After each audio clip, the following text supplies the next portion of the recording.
Alright, how's everyone doing? Kalzain back with yet another video today. Alright, so this is a gaming topic discussion video. This is basically going to be split up into two different categories. And this is the first one is the more important of the two in my opinion. This is a ongoing controversy about violent video games and their connection to violence, and specifically gun violence, and Fortnite. That is part one. Part two is going to be a discussion about some upcoming things on the channel about the current state of Destiny 2, and about some of my Kingdom Hearts 3 theories and things I hope to see at E3 2018. So let's go ahead and get right into this. Okay, so on the topic of violent video games causing gun violence. Now, I know that here in recent weeks this has died down a little bit, but it's escalating in a different area, and this is specifically Fortnite and the Fortnite addiction. So let's go ahead and discuss this for a minute, and I want to hear you guys' feedback on this, because this is a topic that, to me, I think that anyone that is a gamer, at least on a regular basis, should probably take some sort of interest in. But yet, at the same time, that is part of the problem with this kind of news story. So, let's get into it and I'll tell you what I mean. So, when it comes to the topic of do violent video games cause gun violence in younger people, the answer is absolutely not. That is ridiculous. In people in general. Okay, so here's the thing when it comes to violence. Guns are not the cause of gun violence. Video games are not the cause of gun violence. And media or movies are not the cause of gun violence. It comes down to two major contributing factors. Number one, you have the media, the news outlets that are reporting on these cases and reporting on these things. For starters, the media is a good way to brainwash people because they pretend like they're spouting facts, but for the most part it's opinion-based. And you can tell this a lot in the quote-unquote experts they bring onto their news shows. So, to take something as solid fact when it's not is a blatant and outright lie, which is something the media seems incredibly good at nowadays. Now, I am not going to get into politics, but it does boil down to the fact with what our president has said, that the media is fake news. To an extent, that is true. On a basic level of providing people with news topics, then no. Most of the time, they are legitimate news topics. Is their sourcing credible? Sometimes. Is the way they portray the stories accurate to the real events or accurate to the day-to-day consumer watching the news? Absolutely not. And that's the problem. And it boils down not so much with the gun violence, with the way it's been going lately. Now, there was talk there for a while that video games caused gun violence, which is absolutely ridiculous. Because the second contributing factor is someone being in an unwell mental state. So, if you're already in an unfit mental state, it doesn't take anything at all to necessarily trigger you into going over the edge. Video games, playing Call of Duty, is not going to convince someone who has never had the idea to pick up a gun and go on a mass shooting to suddenly do one.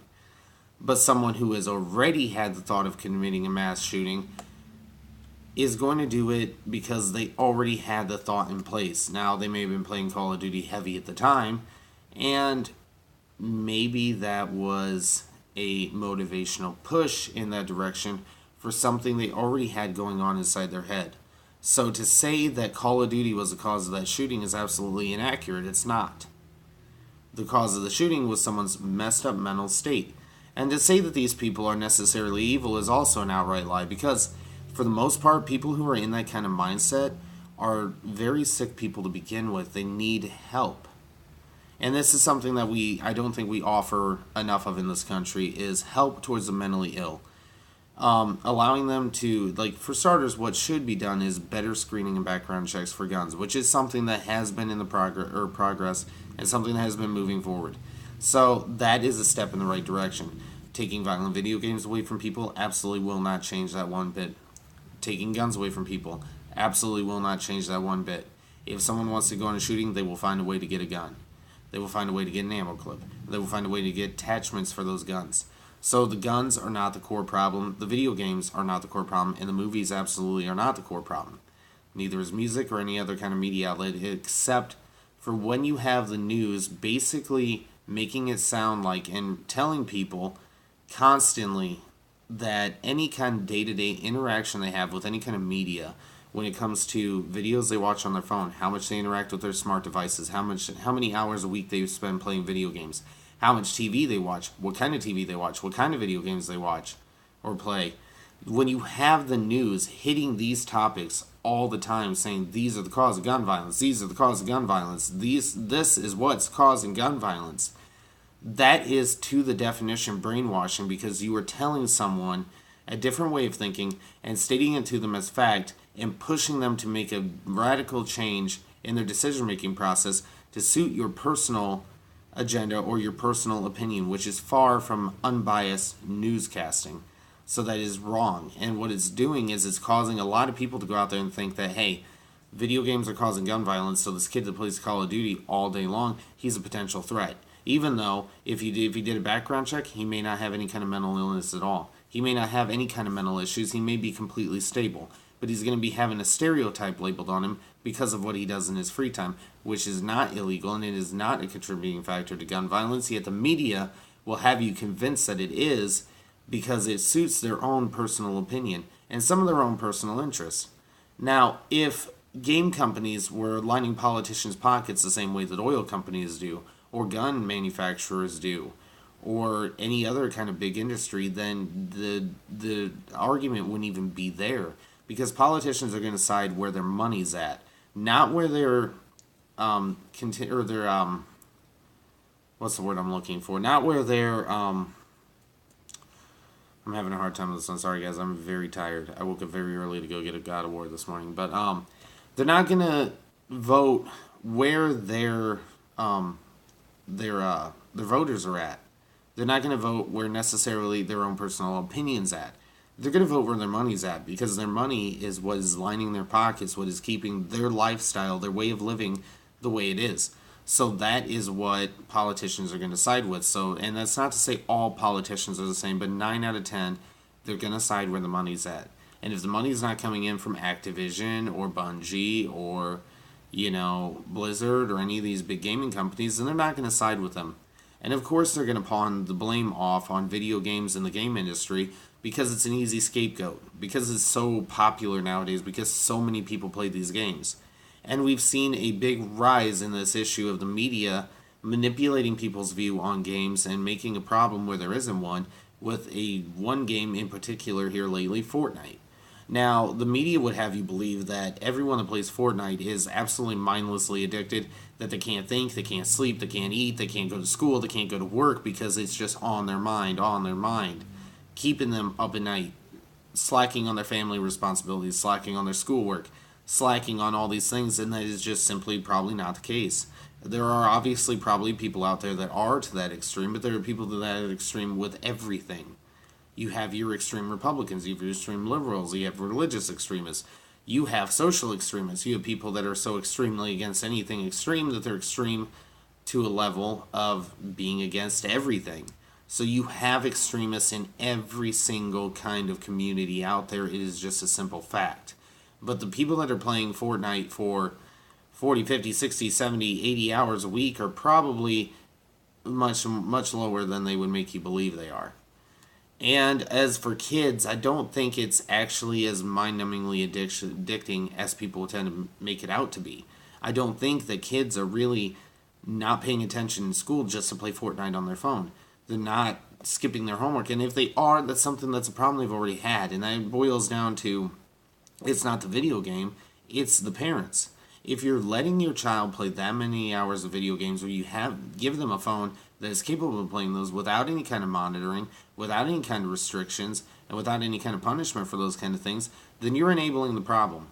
And the problem lies on you, not the kid playing the video game, not the video game itself. It's down to parents to teach kids what's moderation, what's good moderation, how much is enough, what kind of content they should be viewing. When I was a kid, I played Call of Duty all the time. I have never been in any kind of violence. I don't even own any guns for starters. I've never been in any kind of trouble with the law. I haven't even had a speeding ticket, of all things. And I played racing games, and I don't punch it to the floor every time I get in my car. This connection people are making with video games altering people's perception of reality is just simply not true. Now, people that do have an altered sense or perception of reality from playing video games already have that issue to begin with. And they could watch Harry Potter and all of a sudden they're carrying around a wooden stick and basically thinking they can be a wizard. I mean, it goes down to everything. So this whole topic of gun violence and being associated with video games, the two are completely separate issues. Now, there are people that take video games to the extreme, but there are also people that drink alcohol to the extreme and smoke cigarettes and can't quit. I'm a problem with that. I don't play a whole lot of video games anymore like I used to, but I used to be one of those people that played 4, 5, 6 hours every single day while working a full-time job. And I'm telling you that if you do those kind of things, it does become addicting. But at the same time, like any kind of addiction or any kind of mindset, it can be broken if you have the willpower to do so. But no one had to come in and yank my PS4 out of my house. I did that on my own because I learned moderation.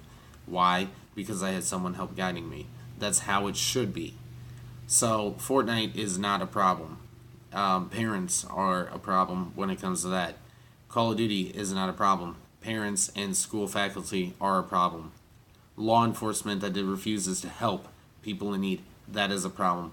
A country that fundamentally lets down people with mental illnesses is the problem.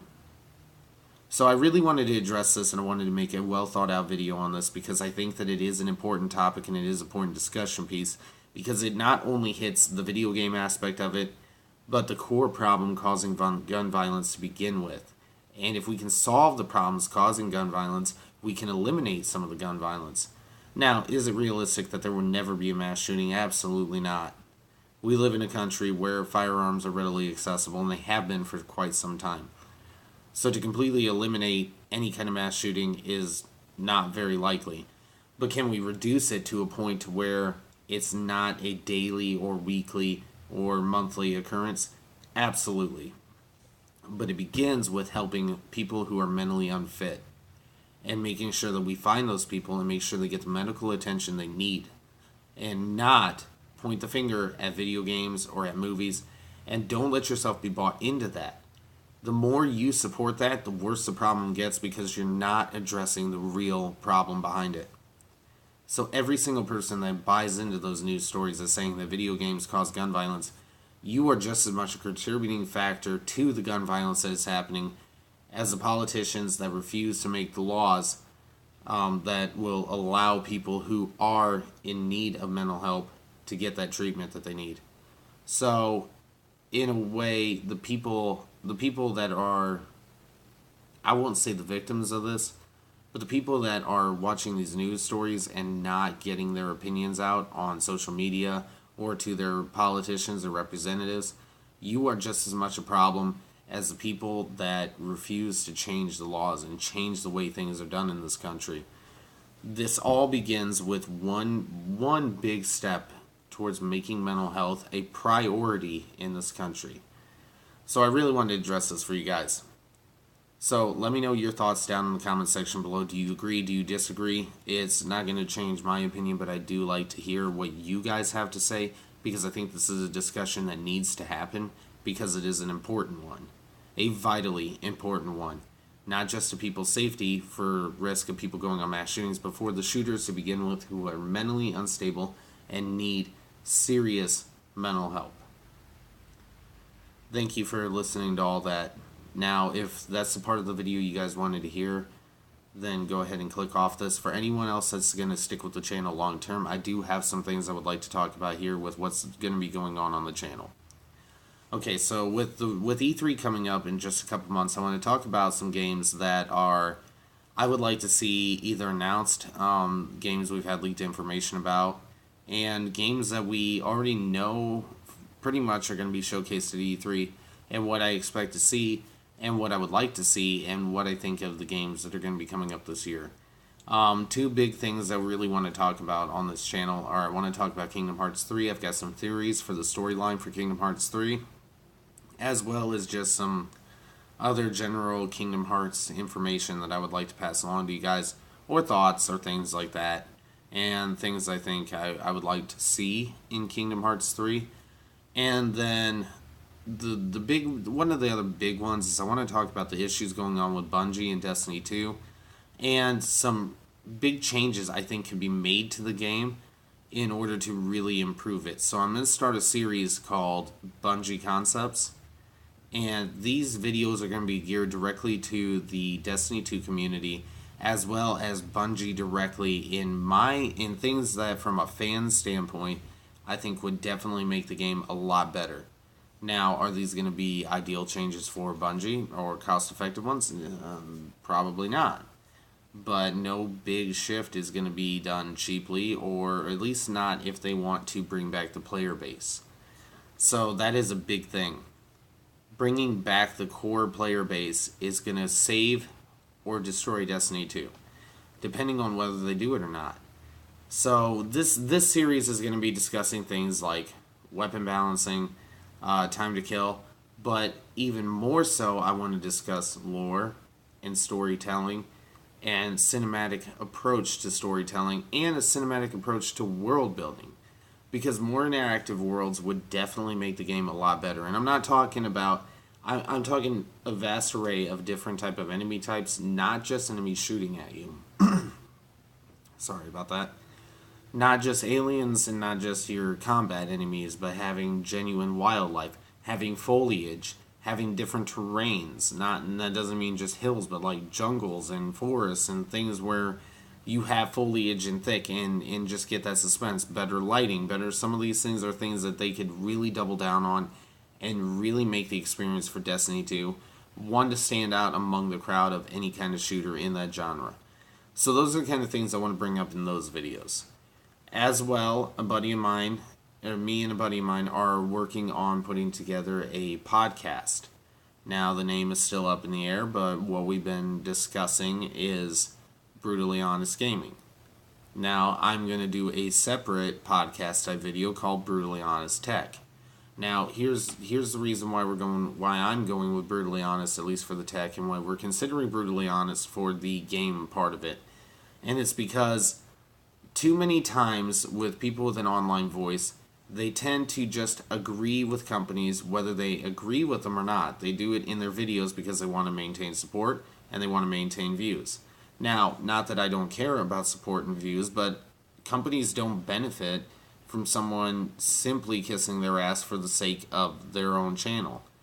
Companies benefit and consumers benefit from people giving honest, real-world feedback. And typically, when you give honest feedback, people say you're being brutally honest, and that's the point. I don't want to hold back. I'm not going to pretend that Bungie's doing a good job. I'm not going to praise them or pat them on the back for the way that Destiny 2's come out. It's a mockery of what the Destiny community deserved. You know, I'm not going to pat Google on the back for how they handled this situation with the phone, because they didn't. As a multi-billion-dollar company, probably a trillion-dollar company, I don't know their figures for how much they make, but enough that they should not be treating customers that way. Same goes for Apple, Samsung, Activision, all these different companies. They need to be held accountable. And if we want to see real meaningful change within the game and tech industry, then we have to be honest and we have to hold these companies accountable to the things they do.